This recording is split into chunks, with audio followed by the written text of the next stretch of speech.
local, late-breaking. This is WDSU News at 5. And first at 5, tracking the tropics. We are watching a disturbance that has the potential to develop. Good evening. Thanks for joining us. I'm Sela Kim. We're tracking that system right now. So let's go straight to Chief Meteorologist Margaret Orr with what is happening right now. Margaret. What we're watching is a broad area of low pressure right now in the southwest Caribbean. There is another little area over here near the Bahamas that's moving to the west, but it's going to encounter some strong winds aloft. So not as concerned with it. Let's zoom in, take this full and kind of analyze what's going on. A reconnaissance flight is scheduled to go into tomorrow and find out if we've got that closed low-level circulation. Obviously, we've got a broad circulation, but if you zoom in, you can see not quite closed, something we're watching carefully because indications are it could develop. 60% chance for tropical development, and forecasts tend to take it north into the Gulf of Mexico, which could impact us. So as we look at this, I'm seeing a little upper-level low moving fairly quickly to the west, just north of the system, and stronger winds aloft prevent development. I'm also seeing some dry air, so that's a good thing, but we've got very warm water here, so conditions likely eventually for it to develop. Forecast to move to the north through the Yucatan Channel and then into the Gulf of Mexico. So let's look. This is the American model. The GFS is what we call it, the Global Forecast Model. It picks up on that little bit of energy in the Bahamas, moves it our way. This is Friday, and perhaps gives us a better chance of rain for Saturday. Here we are looking at Saturday with that low moving north of the Yucatan Peninsula to the north. This is Sunday early in the morning.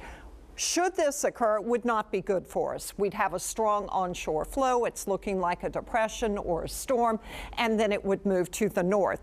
So the global forecast model has not been that accurate this year. In a moment, I'm going to show you the European model, which is a better scenario for us. We still have an active scene at the grounds near Mandalay Bay, so we ask anyone to stay away from that area until further notice. An aggressive investigation still going on right now in Vegas following Sunday night's mass shooting. Officials say all but 3 victims have been identified. And today we are learning more about the gunman, 64-year-old Stephen Paddock. Las Vegas police say they have executed search warrants at his hotel room inside of Mandalay Bay and his properties in Reno and Mesquite, Nevada. So investigators say he had 23 guns at the hotel and 19 at his home. The gunman unleashed hundreds of rounds of gunfire on a crowd of concert goers. Officials say he was able to do so by modifying his guns. We have completed the investigation at the Reno property, and I'm sure the question will be presented what was recovered there. So it was numerous electronic items, additionally 5 handguns and 2 shotguns, and a plethora of ammunition. Well, investigators are now analyzing Paddock's cell phone and computer, looking at casino surveillance footage and searching for his girlfriend, who is a person of interest in the investigation.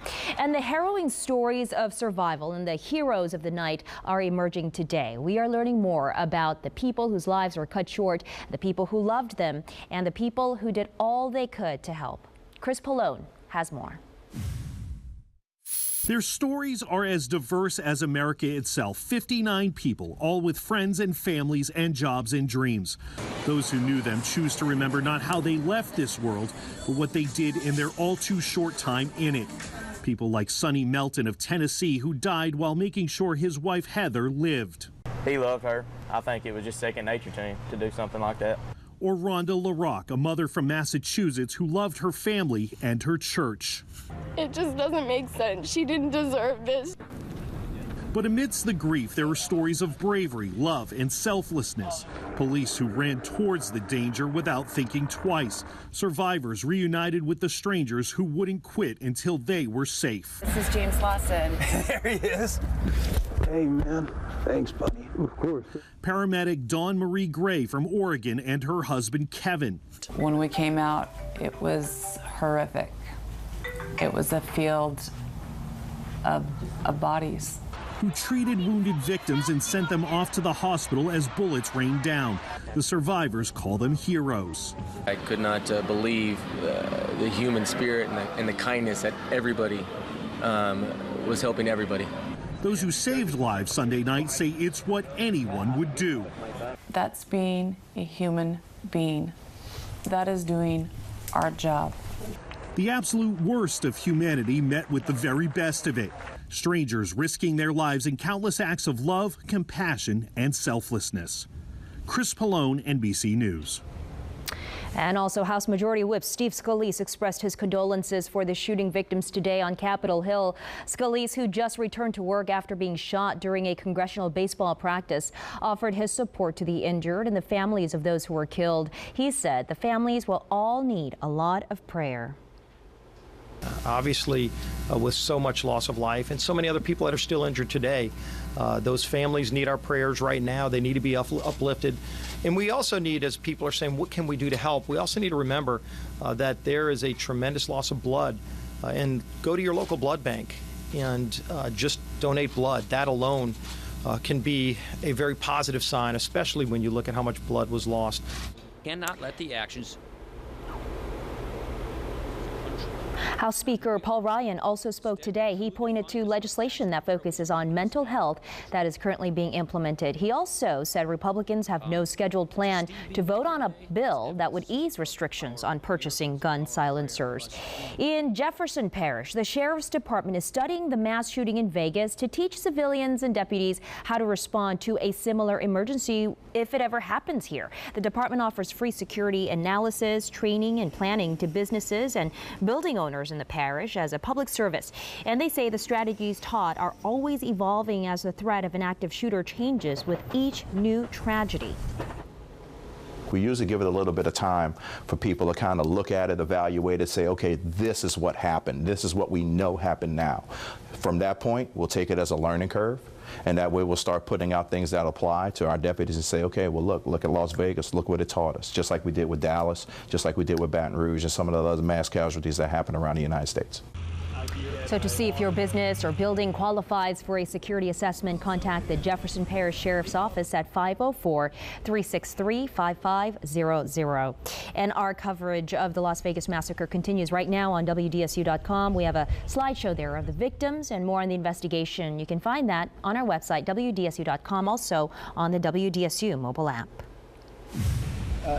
Every death is a horror, but if you look at a real catastrophe like Katrina, and you look at the tremendous hundreds and hundreds and hundreds of people that died, and you look at what happened here with really a storm that was just totally overpowering. Nobody's ever seen anything like this. And what is your death count as of this moment? 17? 16 certified. 16 people certified. 16 people versus in the thousands. You can be very proud of all of your people, all of our people working together. So there's President Donald Trump in Puerto Rico today. While meeting with officials, he compared death counts of Hurricanes Maria and Katrina and talked about the ongoing humanitarian crisis in Puerto Rico. Natasha Chen has more from San Juan. Shortly after landing in San Juan, Puerto Rico, President Trump and the First Lady met with people whose homes were ruined in the wrath of Hurricane Maria. Mr. Trump also met with first responders and local officials, thanking people like Puerto Rico's governor, who praised the federal response. Your governor has been, who I didn't know, I heard very good things about him. He's not even from my party. And he started right at the beginning appreciating what we did. In the room was the mayor of San Juan, who initially criticized the administration for its rosy portrayal of relief efforts. That prompted President Trump to tweet over the weekend about her poor leadership. Still, Mayor Carmen Yulín Cruz accepted the invitation to attend today and shook the president's hand. In a recent statement, she said this visit should be focused on saving lives. Local residents told us they hope the visit will bring attention to their great need for more aid, but some are doubtful. What expectations do I have of President Trump? Not many. We're very grateful. But we are as grateful as people from Louisiana should be, or as people from Houston should be, or as people from Florida should be. We're American citizens. Grateful citizens determined to recover. Most of it. You always come back, right? You always come back. Puerto Rico is Puerto Rico. In San Juan, Natasha Chen reporting. All right, right now we want to tell you about some breaking news. The NOPD investigating a deadly shooting near the 7th Ward. It happened just before 5 o'clock and was reported at 5 in the 2700 block of North Rocheblave. Police say a man has been killed. We do have a crew on the way to the scene and we'll bring you more information as it becomes available. But again, police investigating a deadly shooting right now near the 7th Ward. One day after parts of the city took on water after a rainstorm, leaving some underpasses and street flooded, some people living in one area say nothing has been done to address a major flooding issue for them. WDSU's Travis Mackel is live in Lakeview with what the Sewage and Water Board said is being done and what residents are saying. Travers. Well, Sulla, here on Canal Boulevard in Lakeview, this broken pipe that you see right there is now down to just drips, and that's an improvement because just hours ago it was still leaking heavily. Now, the Sewage and Water Board said crews would work 24/7 to fix this problem, but this afternoon we didn't see crews here, and that left residents upset. For Sarah Rodolfo, she couldn't believe her eyes when she drove down Canal Boulevard to work on Tuesday morning. It still looked like it was flooding, like a pipe had burst or something, and they had the whole lane blocked, so it was a little difficult to get to work this morning. That comes one day after this happened. Monday, a pipe did bust at this spot as rain fell across the city. It added to an already dicey situation where cars flooded and drivers were forced to flee their vehicles. The Sewage and Water Board vowed to immediately fix the problem. Obviously, it's old and it needs to be repaired, and teams are going to work 24/7 to make sure that happens. Sewage and Water Board said they'll be working on this 24/7, but we're out here right now and they're not out here working on it. That's correct. We see nothing happening. Now, the neighbors have been complaining about this for several months. We asked the Sewage and Water Board how much money has been spent on repairs since the August 5th flooding. They haven't provided updated numbers yet, but according to their September 21st meeting, that number was more than $35 million. Money that's desperately needed, but some feel it may be too little, too late. People lost confidence a long time ago. All right, it's not something that all of a sudden we've lost confidence. 100%. Absolutely. Now, as for those numbers from that September 21st meeting, the Sewage and Water Board says those are the most up-to-date numbers as of now. As for this issue here on Canal Boulevard, we're still waiting for a response from the Sewage and Water Board as to why crews have not been out here for the better part of the afternoon. For now, we're live in Lakeview. I'm Travers Mackel, WDSU News. Travers, thank you so much. And just days before the city cast their votes, the candidates for New Orleans mayor face off in a live debate from Dillard University only on WDSU. Tonight, hear what the leading candidates have to say about the issues that matter most to you, where they stand on issues and how they plan to shape the future of New Orleans. The debate will stream live tonight on WDSU.com at 7 o'clock, and then you can catch the entire debate following WDSU News at 10 o'clock. So make sure you keep it right here. Still ahead, Saints head coach Sean Payton gives his take on gun violence in America, plus how 3 scientists are sharing their winnings after being awarded the Nobel Prize for their work at a Louisiana laboratory. As we go to break, here's a live look on this Tuesday. No, we will. There you go. Here's a live look on this Tuesday, a windy one. At that, we will be right back. Live, local, late breaking. This is WDSU News at 5 with Sean Kreisman, Sulla Kim, and Chief Meteorologist Margaret Orr. Welcome back. Tonight we have some new information for you regarding the Baton Rouge LSU student's death. Police in Baton Rouge believe that the LSU fraternity pledge, who died last month, Maxwell Groover, may have been forced to consume excessive amounts of alcohol during an initiation ritual. Police say the ritual is called Bible study and that Phi Delta pledges like Maxwell Groover had to drink if they incorrectly answered questions about the fraternity. This all happened the night before the 18-year-old died. A witness told police Groover was found sometime after midnight on September 14th by fraternity members. He was on a couch with a very weak pulse. He was taken to the hospital, and that's where he later died. In the wake of the Las Vegas massacre, many in high-profile positions are using their platforms to discuss gun violence in America. Sports anchor Fletcher Mackel has more on the powerful words Saints head coach Sean Payton has regarding the matter. Following the shooting death of former Saints team captain Will Smith last year, team head coach Sean Payton was very outspoken about gun violence in New Orleans. He referred to the topic as the city's dirty little secret and said gun-related crimes had turned New Orleans into the wild, wild west.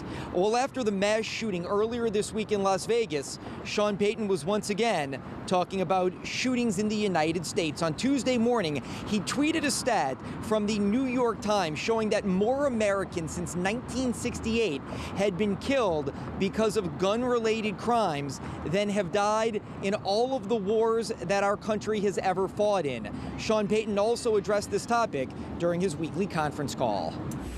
I just think it's frustrating. Sometimes you see things from afar and you look and you think it's madness.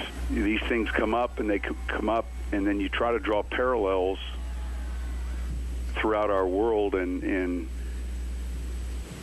look, it's hard to find other countries like that, and here we are, as educated and smart and forward thinking as we think we are, and yet, you know, it's broken and it's obvious. So we'll leave it at that. Sean Payton was also very quick to point out that he doesn't care if his opinions regarding gun violence in the United States upset fans or those that follow football.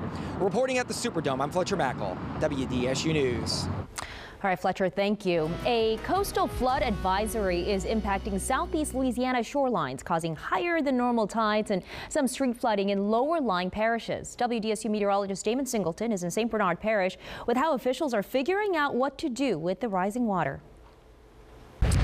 Hey guys, I'm out here at St. Bernard Parish at Shell Beach, and you know, when the folks out here hear the words coastal flood advisory, that doesn't mean a lot to many of us, but for them it means a good deal of flooding. Here's the Hurricane Katrina Memorial. Right out there is a cross, and it sits on a huge concrete base that is usually visible. In fact, the folks out here tell us that the land actually goes out another 10 to 15 feet that is all covered by water now. Even ran into a gentleman that said that there used to be a road that goes all the way out to the other islands out in that direction. And let me show you over here, this area that you see that's covered by water, this is all a parking lot.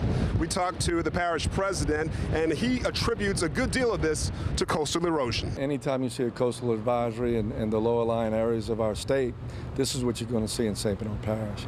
And Damon, I appreciate you guys shedding the light on what happens in the coastal communities, and especially, St. Bernard Parish. You know, that's why we stress coastal restoration and the protection with our barrier islands so much, and the urgency that we need to start dredging and doing some coastal work and to protect communities like this all along our state. And the Chandelier Islands, we continue to say that we need to do something to affect change and to rebuild and restore the Chandelier Islands. Well, the parish president also told us that before Katrina, it would take 4, 5, 6 days to get the amount of water that they've gotten here now in 24 hours. Back to you guys in the studio.